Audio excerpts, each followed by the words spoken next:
बिस्मिल्लाहिर्रहमानिर्रहीम। नाज़रीन अस्सलाम वालेकुम, मैं हूँ इमरान वसीम। नाज़रीन, चेयरमैन तहरीक इंसाफ तोशाखाना केस में जज हुमायूं दिलावर की अदालत में पेश हुए, लेकिन इस पेशी पर, इस हाज़िरी पर जज हुमायूं दिलावर साहब ने किस बात पर शदीद बरहमी का इजहार किया और जो तोशाखाना के तहाइफ से मुतल्लिक इमरान खान साहब की मनी ट्रेल है, उससे मुतल्लिक आज चेयरमैन तहरीक इंसाफ इमरान खान ने ट्रायल कोर्ट में क्या कहा है और अदालत से क्या इस्तदा की है, और फिर उस इस्तदा को जज हुमायूं दिलावर साहब ने क्यों रद्द कर दिया है, क्यों मुस्तरद कर दिया है। और ये भी आप नाज़रीन को बता दें कि तोशाखाना में अब तक की जो अदालती कार्रवाई हुई है उसे 3 बजे तक मुलतवी कर दिया गया है। खान साहब को कहा गया है कि आज ही आप अपना सेक्शन 342 का जो बयान है उसको रिकॉर्ड करवाएंगे, लेकिन इस अदालती कार्रवाई में खान साहब के वकला जज साहब से क्या दरख्वास्त करते रहे, क्या इस्तदा करते रहे, और ख़ान साहब ने रोस्टरों पे आके जज साहब से क्या कहा, और जज साहब ने इमरान खान साहब के बारे में तोशाखाना के केस के हवाले से क्या रिमार्क्स दिए, ये सारी तफसीलात अदालती कार्रवाई के आपके साथ हम शेयर करेंगे। और एक हंगामी प्रेस कॉन्फ्रेंस हुई है, वफाकी वज़ीर ने प्रेस कॉन्फ्रेंस की है और इसमें खुशहाल पाकिस्तान से मुतल्लिक जो है एक पाकिस्तान के अवाम को नवीद सुनाई गई है, एक खुशखबरी सुनाई गई है। अब वो हंगामी प्रेस कॉन्फ्रेंस में वफाकी वज़ीर क्या कहते हैं, इसके हवाले से भी आप नाज़रीन के साथ डिटेल शेयर करेंगे। लेकिन गुफ्तगू का आगाज़ करेंगे जो 6 मुख्तलिफ केसेस में चेयरमैन तहरीक इंसाफ जज ताहिर इबाद सिपरा साहब की अदालत में पेश हुए। इमरान खान साहब पेश हुए, इमरान खान साहब के वकला पेश हुए और वकला की जानिब से जज ताहिर इबाद सिपरा साहब से ये कहा गया कि इस केस में हम कोशिश करने के बावजूद जो है वो शामिल तफ्तीश ना हो सके, और उसका जवाब खान साहब के वकला ने यह पेश किया कि ऑफ द रिकॉर्ड हमने जो राब्ता किया था इस्लामाबाद पुलिस के साथ मुख्तलिफ केसेस में, तो पुलिस का कहना था कि चूँकि मुहर्रम की सिक्योरिटी की ड्यूटियाँ लगी हुई हैं तो हम आपको शामिल तफ्तीश नहीं कर सकते। और फिर खान साहब के वकला ने अदालत में बेबसी का इजहार किया और दलाइल देते उनका ये कहना था कि पूरे पाकिस्तान में जो है वो छुट्टियाँ हैं, लेकिन हमें किस बात की सज़ा है।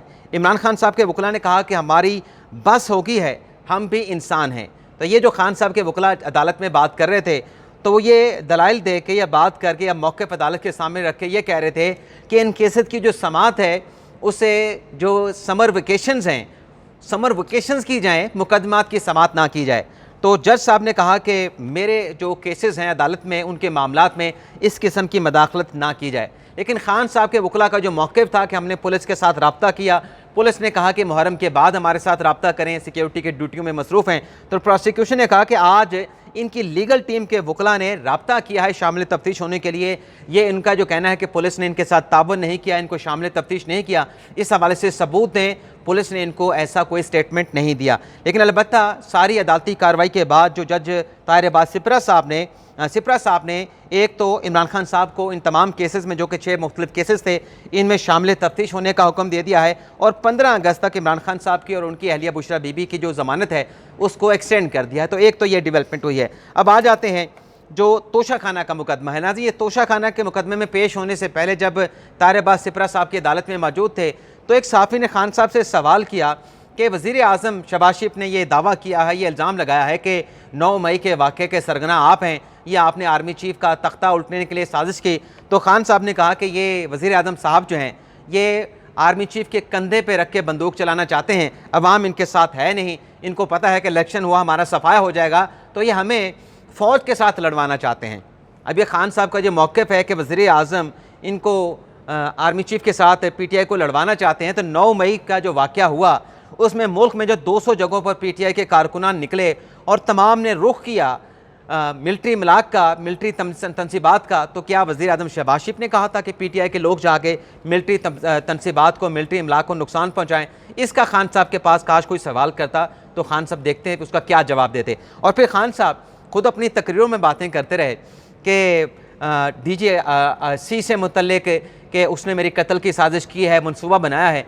क्या इस किस्म के जो बयानात हैं जिसके बाद खान साहब के अपने ताल्लुकात एस्टेब्लिशमेंट के साथ जो है उसमें एक बहरान कह लें कि वहाँ से कोई खान साहब के साथ जो राब्ते थे वो ख़त्म हो गए, और इवन के हमारे कुछ साथियों ने कहा कि मेजर और ब्रिगेडियर लेवल तक का राब्ता भी नहीं रहा और कैप्टन लेवल का राब्ता भी अब खान साहब के साथ नहीं किया जा रहा, तो वो जो इस किस्म के इल्ज़ामात, बेबुनियाद इल्ज़ामात, मन गढ़त स्टोरियाँ, मन गढ़त मनसूबे खान साहब बताते हैं कि मुझे कत्ल का फ़रान ने मनसूबा बनाया, मुझे जुडिशल कम्प्लेक्स में कत्ल करने का प्लान था, तो ये खान साहब को क्या वज़ीर-ए-आज़म शहबाज शरीफ बताया करते थे कि आप किस्म के इल्ज़ामात लगाएं। और फिर जब JIT ने पूछा खान साहब आपके पास सबूत क्या है, तो खान साहब ने वहाँ पर सबूत भी नहीं दिया था और वहाँ पे JIT को ललकारने लगे थे, उंगलियां दिखाने लगे थे कि आपको मैं नौकरियों से निकला दूंगा, मैं हुकूमत में आने वाले हैं। मतलब अजीब किस्म के खान साहब जो है वो, जिसकी कोई मंतक नहीं होती, खान साहब स्टेटमेंट दे देते हैं, लेकिन वहाँ पे अगर काउंटर क्वेश्चन हो तो मेरे ख्याल से खान साहब फिर लाजवाब वहाँ पे हो जाएं। इसके बाद तोशाखाना की अदालत में खान साहब वहाँ पे पेश हुए।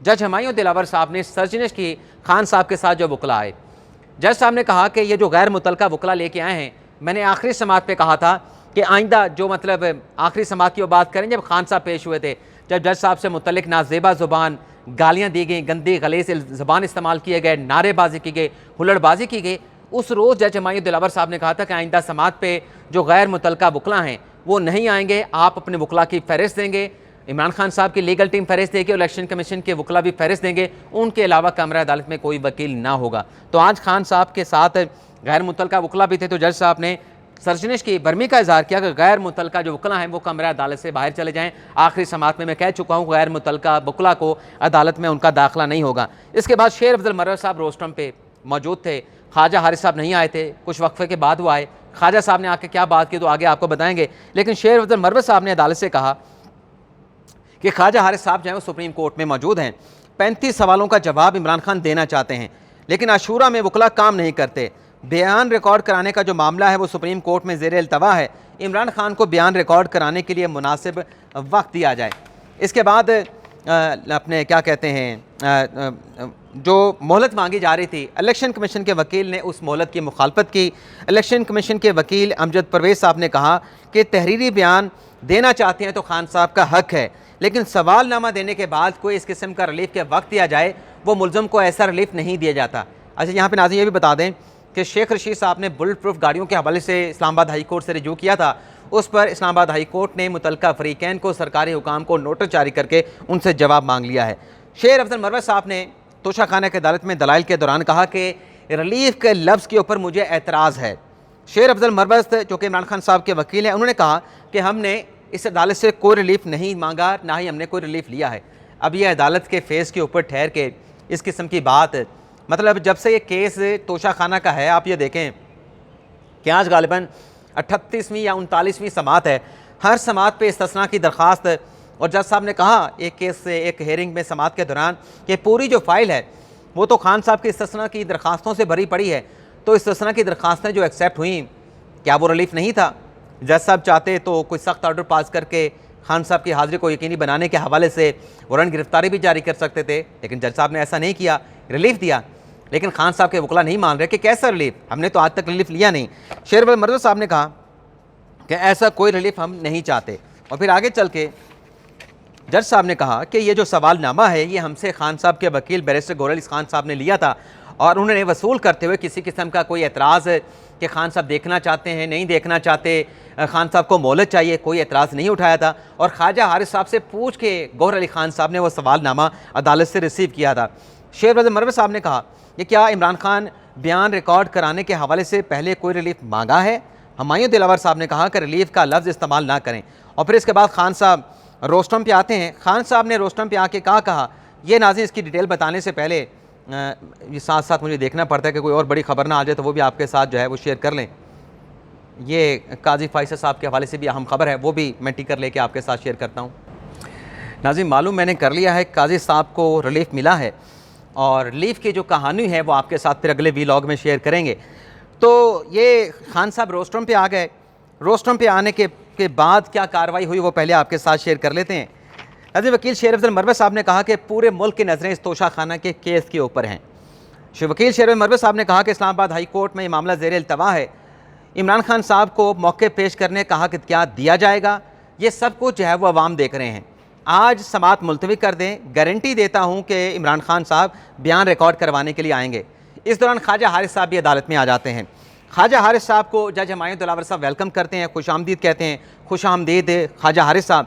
ख्वाजा हारिस साहब इस पर कहते हैं कि दरअसल मुझे अमजद परवेज़ जो कि इलेक्शन कमीशन के वकील हैं, उनकी नज़र लग गई है और देर से उठा था और सुबह हॉस्पिटल चला गया, रात देर से सोया था। अब खान साहब के वकला जज साहब को बताते रहे कि ख्वाजा हारिस साहब सुप्रीम कोर्ट में हैं, लेकिन ख्वाजा हारिस साहब क्या बता रहे हैं कि देर से उठा था, तबीयत ठीक नहीं तो हॉस्पिटल चला गया। तो ये इस पर जज साहब अगर नोटिस ले लें कि अदालत में गलत बयानी की गई। मैंने अपने पिछले वीलॉग में बताया कि सुप्रीम कोर्ट में बाबर अवान साहब आए, शोएब शाहीन साहब आए, अली बुखारी साहब आए, बैरिस्टर गौर साहब आए, लेकिन सुप्रीम कोर्ट में ख्वाजा हारिस साहब नहीं आए थे। तो ख्वाजा हारिस साहब सच्ची बात करते हैं अदालत में, तो उन्होंने जाकर बताया कि मैं देर से उठा था, हॉस्पिटल चला गया था। सुप्रीम कोर्ट का उन्होंने जिक्र नहीं किया। ख्वाजा हारिस साहब के बाद हुमायूं दिलावर साहब ने कहा कि आपने क्योंकि जिरा की है तो इमरान खान साहब का बयान भी आप रिकॉर्ड करवा दें। ख्वाजा हारिस साहब ने कहा कि अगर आज बयान रिकॉर्ड हो भी जाए तो क्या आज केस का फैसला हो जाएगा। हुमायूं दिलावर साहब ने कहा कि आपको फैसले से क्यों डर लग रहा है, कि तोशा खाना में जो फैसला आएगा उससे आपको क्यों डर लग रहा है। ख्वाजा हारिस साहब ने कहा कि मैं हाई कोर्ट में भी इसी केस को जाके आर्गू करता हूँ, यहाँ पे भी आर्गू करता हूँ, मैं कहाँ कहाँ भागूँ, हाई कोर्ट भागूँ या ट्रायल कोर्ट में आऊँ, कहीं तो मुझे फोकस करने दें, तवज्जो देने दें। तो फिर यहाँ पे एक लाइटर नोट पे जज साहब ने बात की। हुमायूं दिलावर साहब ने ख्वाजा हारिस साहब को मुखातिब करते हुए कि क्या ये आपकी उम्र का तकाजा है।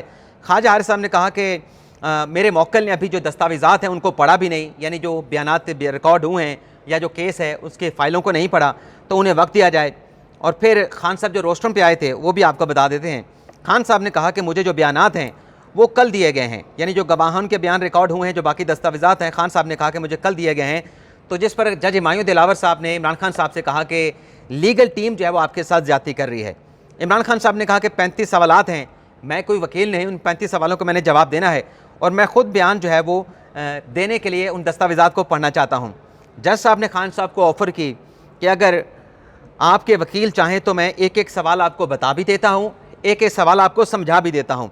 खान साहब ने जज साहब की ऑफ़र को डिक्लाइन किया, रद्द किया। और ख़ान साहब ने ये कहा कि मुझे, बल्कि ये भी कहा जज साहब ने कि ख्वाजा हारिस, शेर अफजल और पंजोता साहब आपके वकील हैं, तो फिर आपको किस बात का डर है। तो इमरान खान साहब ने कहा कि मुझे किसी बात का डर नहीं, लेकिन मैं ख़ुद डॉक्यूमेंट्स पढ़ के अपना बयान जो है वो रिकॉर्ड करवाना चाहता हूँ। तो अब तकरीबन जो है वो 3 बजने वाले हैं। तो 3 बजे तक जज साहब ने खान साहब की सदा को रद्द कर दिया और कहा कि 3 बजे के बाद तक की आपको मोहलत है, आपका बयान आज ही रिकॉर्ड करवाया जाएगा। यानी वक्त देने की जो इस्तदा थी उसको रद्द कर दिया गया। यहाँ पे आपको ये भी बता दें कि खान साहब की जो इस्लामाबाद हाई कोर्ट में अपीलें हैं, जिनके खिलाफ आज सुप्रीम कोर्ट में अपील दायर की गई, हाई कोर्ट का फैसला चैलेंज किया गया, वो अपीलें इस्लामाबाद हाई कोर्ट में 3 अगस्त को समाअत के लिए मुकर्रर कर दी गई हैं। लेकिन जो सुप्रीम कोर्ट में खान साहब का मुकदमा था उसको समाअत के लिए अभी ताहाल, यानी कल की इस्तदा की है कि 1 अगस्त को समाअत के लिए मुकर्रर कर दें, वो केस अभी समाअत के लिए मुकर्रर नहीं हुआ। देखते हैं कि उसमें क्या होता है।